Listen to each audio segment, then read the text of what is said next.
What's up guys, JayzTwoCents here, and I figured we would end this year like we end every other year with a recap video of the year that we just finished. That being the year of 2019, as we head into the year of 2020. But rather than talk about, my favorite moments that have happened on the channel throughout the year, I'm gonna kind of narrow this one down to the custom builds we did in the 20 year of 19. Tired of all the extra cables in your system? Well, Fractal has you covered with their new Ion family power supplies. Available in a variety of sizes and wattages, including SFX, the Ion family of power supplies from Fractal has what you need for clutter-free reliability. To learn more, click the link in the description below. Now, as Phil and I were kind of going through the previous videos that we launched in 2019, and we were trying to re-educate ourselves on what builds we did, because we kind of forget about them as we move along, we realized the first half of the year only included one custom build. Now this video is going to be about the custom builds, not the basic builds or the guides that we do. These are about the ones that are specific themed builds, either that we gave away or for a project or a sponsor or whatever. So the first build of the year actually happened right at the start of the year, right after CES, and it was the conclusion of a project that I had started at the end of 2018, which was an update of my workstation build dubbed Goldfinger, or Goldmember, or Gold something. Gold Digger, that was it right there.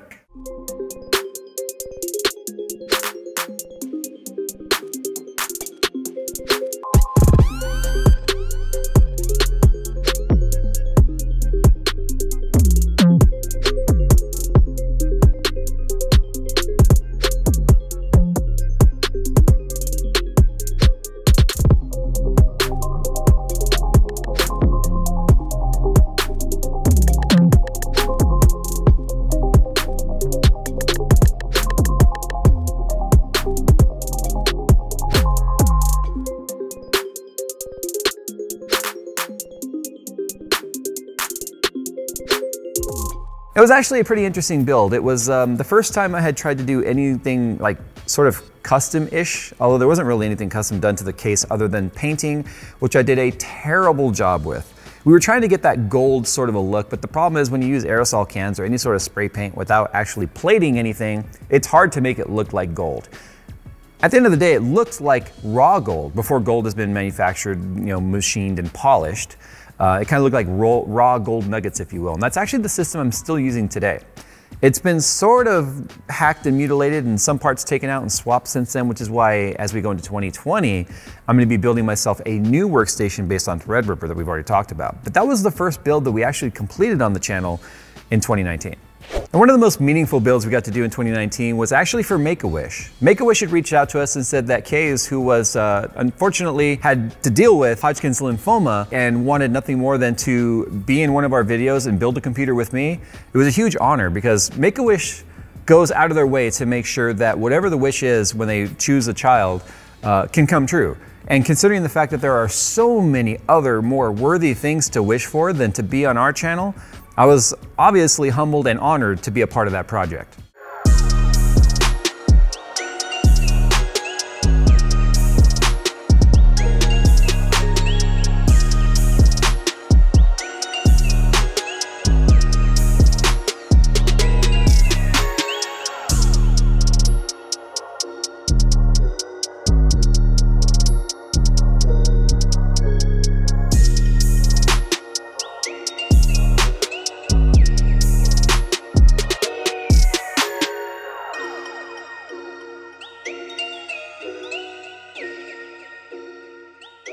So technically it doesn't count as a build that I did because the whole point was to allow him to build it on our channel. But the most rewarding and awesome thing about meeting Kayz was the fact that he was just as witty, just as dry, and just as sarcastic as I am, which meant he fit in perfectly around here. Unboxing complete. Oh, see how easy? I've taught them well. Or I've just watched enough of Linus's videos. That would be why you keep dropping the screws. Third time's the charm. Thought you watched my videos. You don't go over every single screw. I don't remember, we've done so many builds. It's almost like you're a computer building channel. Almost. Now this one's not actually a computer, but I'm going to include it anyway. We built this set and this studio that we are currently doing this video in right now. It was the first time I'd undertaken any sort of a project of this level and doing it entirely myself, obviously with the help of Phil, but not bringing in any contractors, figuring out how I was going to build the walls and do the lighting and do the electrical and all that sort of stuff. and did it 100% myself, and still meets OSHA and code and all that sort of stuff, so I don't get in trouble. The last thing I want to do is build a studio and then get in trouble for it. In fact, it's still only half done. That half of the studio still has absolutely nothing happening over there. But the studio has allowed us to do some things that we've never been able to do in the past, and that was to create a multi-threaded workflow when it comes to being able to make videos. For instance, I'm in this set making this video, while the other set is being used for a different video, which is the first time in the history of me having my YouTube channel I've been able to do that. The updates over the channel have gone from bedroom to garage, back to bedroom, to studio-ish thing we made work into a warehouse now that we turned into a studio. And that's allowed us to do some pretty custom stuff and some pretty amazing stuff when it comes to builds. The problems in the past is builds have always been extremely strangled in terms of workflow and space, to where I couldn't really explode an area to do these builds that take days or weeks at a time and still get my other work done. But that all changed with the new studio. And one of the very first builds that we did by moving into the studio was the Dark Knight build.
But this was the first time we actually did a sanctioned build that was actually, we were commissioned to do with AMD and Corsair. It was fully sponsored so that we could show off some of the new stuff coming out. It was the Zen 2 architecture based on third gen Ryzen based on Zen 2 architecture. It's like everyone's starting to count like Microsoft these days, but I digress. But it was also Corsair's forte into open loop parts. It was their custom fittings, custom reservoir, blocks, 5700 XT.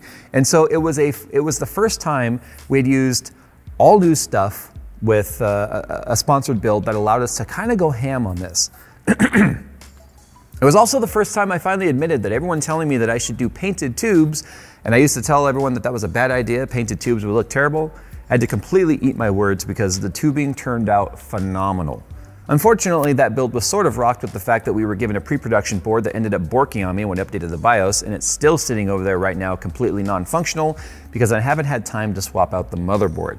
But it is a build that I kept together I'm extremely proud of because it was a no RGB, I mean it has RGB, but there's no RGB glowing in it, it's all just white, it's fully illuminated by the Corsair light loop fans, and it turned out amazing with it being a completely blacked out build, hence why we called it Dark Knight. But then after Dark Knight was done, we went ahead and changed gears and went back to a small form factor build utilizing a 9900K and a 2080 Super graphics card. And of course, I'm talking about the Shift build that I surprised Phil with. The one that he was helping me shoot the entire time, and I kept getting his input on the build and how he would do it, and he didn't even put 2 and 2 together until I shocked him with the fact that the build was actually a surprise for him. Yeah, that one. Phil, are you as excited as I am about this build? I mean, I thought you were going to give this to me after you're done building it. I am actually. Wait, what? This build, from the moment it was considered, was for you, dude. Brian and I have been planning this for weeks. Are you It was supposed to be for your birthday, but we didn't get the parts in time, which is why we went and got the other ones that we're waiting for. Dude, that's awesome. Thank you so much. This is amazing.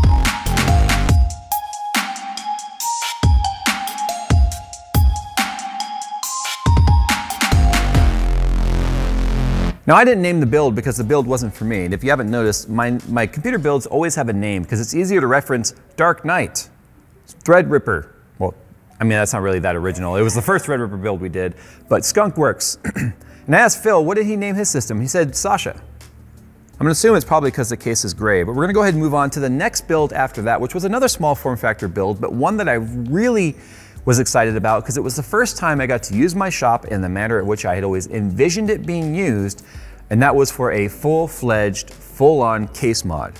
Of course, I am talking about Mark's Destiny 2 build. So I filed my taxes.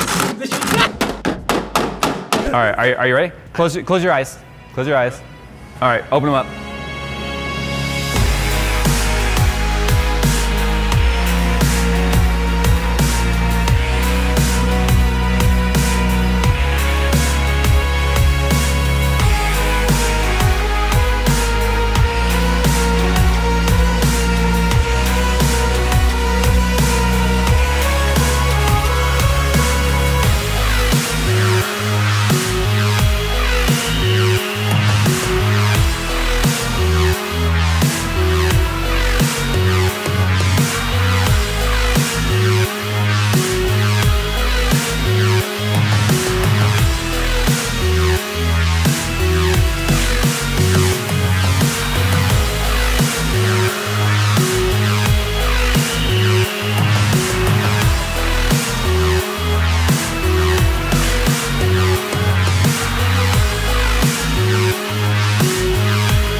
Now the Destiny 2 themed PC was built for a friend of ours by the name of Mark who works with special ed and needy children.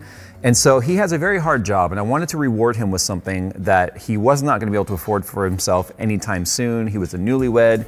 And given the fact that that is a very hard and thankless job, I wanted to show thanks to him because it's something that my father used to do. He was a teacher's aide working in a special ed class after he retired, and the stories he told, I'm telling you right now, those are saints who can do that job day in and day out. And he is a huge Destiny 2 fan. We are talking thousands of hours played, and I thought, what better way to say thank you to him than by taking his computer, telling him we were just gonna mount an AIO to his Node 202, which is not meant for an AIO, and then customize it and get it done quickly. In fact, one of the reasons that I wanted the build to be done quickly was that there was no way he'd believe we were doing anything super custom to it if we were giving it to him back in a couple of days.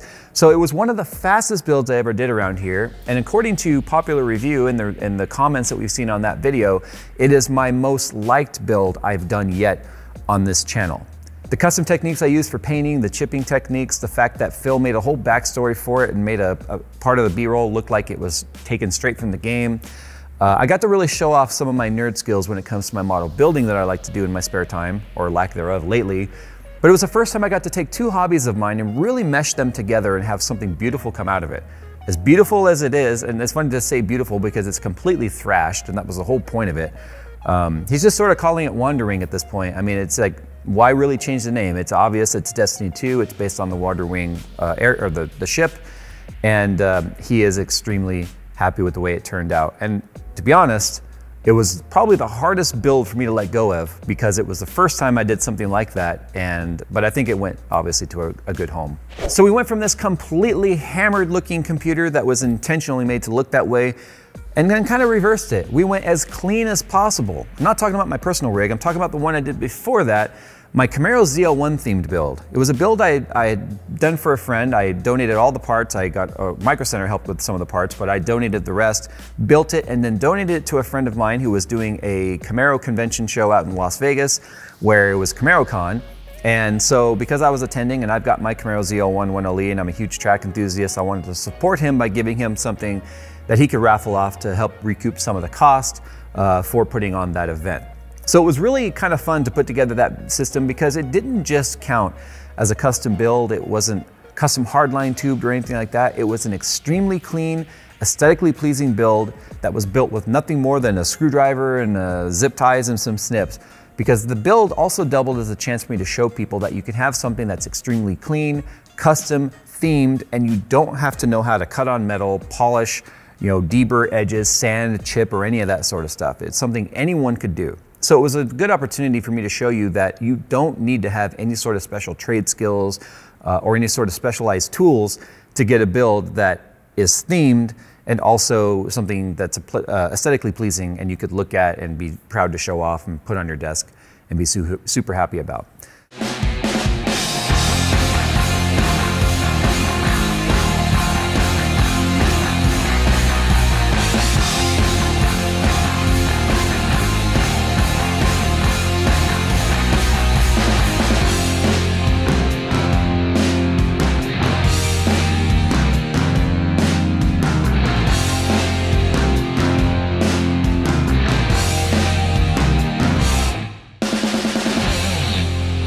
So the next build I did, which is fairly recent, and you guys have probably seen this one, is being referred to as Pixel Ripper. I'm of course talking about the brand new 3rd gen Threadripper Ryzen based CPU, the 3970X 32 core 64 thread behemoth.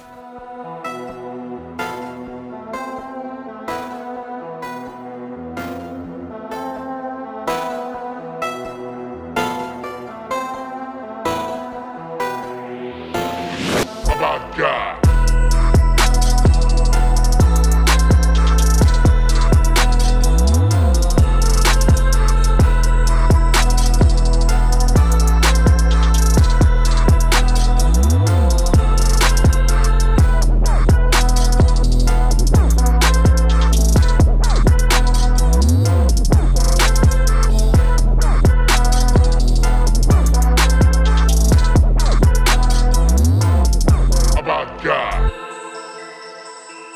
So this was a big one for us, not just because of the fact that it was a super clean soft tubing build, which a lot of people were really upset about, which I was kind of surprised. A lot of people did not like the fact that I used soft tubing in that, but that was important because we need to be able to access the parts and move things out of the way if we have to make changes or keep that system up and running at any cost, because of the fact that that is the system that you are watching these videos being rendered on. If that system goes down, we're down, and that's not something that we can have around here. But we're calling it Pixel Ripper because we were actually taking a little bit of a gamble that the amount of brute force that we could throw at rendering these videos in 4K was going to outpace the hardware encoding that Intel was known for with the 9900K and its dedicated H.264 encoder by using the iGPU built in to the CPU. We're still working on our long-term review of Pixel Ripper, but I can tell you right now, and we've already said this a couple of times in our videos, it is absolutely devastating as to how much faster it is than QuickSync that you can get on Intel, and the quality is great. But as you might know with any system, it's not perfect, so you're gonna have to wait for our long-term review on what our feedback is on that, because we're gonna wait about 3 months before we really kind of come back and tell you what it's like using Threadripper as our daily video rendering machine around here. Which leads us to, last but not least, another build that has been dubbed, Jay taking too long to build a computer.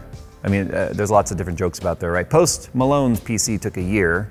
Not all the fault of mine, but whatever, it was my name on it, so I'll take the blame for it. My system took from about September through end of November, beginning of December. I don't remember when I finished it, but it was pretty recent. And of course, I'm talking about Project Nebula.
Now Nebula is my personal rig, a system I built to replace Skunkworks. I first started working on Skunkworks back in the end of 2013.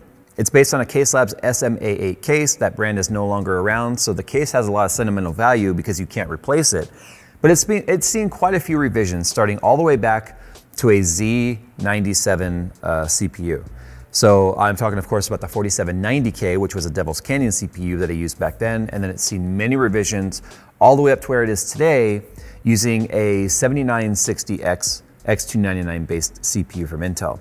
Now Nebula is interesting because up until now, I had always used the top of the line best parts that you can get for that system because Skunkworks was designed to be a centerpiece for the channel that was kind of representative of the growth of the channel. So as the channel grew, so did the, I don't want to say obscenity, because Skunkworks is kind of obscene in terms of like what I use it for and what it's capable of. Now the whole point of Nebula was, again, not about being the top end hardware. It's about being the cleanest PC that I could build, that I was proud to put on display in my home office, building a whole new home office around it.